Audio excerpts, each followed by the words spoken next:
今日星期五咧，你睇大女翻嚟啦，哇，好似我咁高啊，用1.7米啊！沒有1.67米。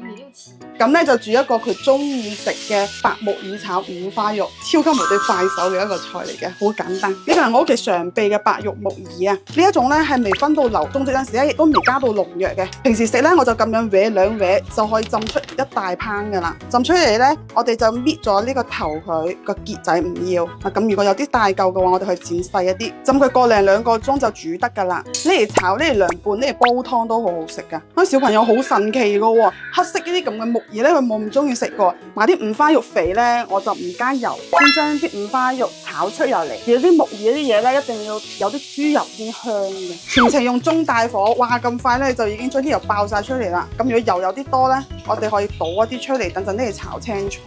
哇，超肥啊！嗱，留翻啲底油喺度，我哋加少少蒜蓉去爆香一下佢，兜兩下，我哋就可以加2圈豉油去，咁樣爆香咗啲豬肉咧，好好食噶。嗱，依家就可以將啲白玉木耳放埋落去啦，炒陣時鹽多，食陣時又鹽少噶啦，一大鑊啊，盡情咁兜香佢。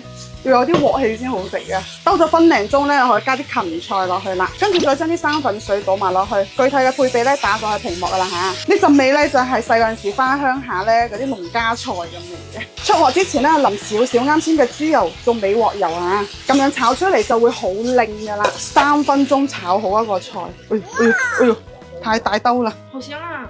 來給你嘗一塊。好好吃。好食啊！哇，係咪好簡單咧？我屋企人多，咁大條都食得晒嘅。好好吃，好入味啊！哇，好爽口啊！正啊，真係食晒一碟都冇壓力。好好吃。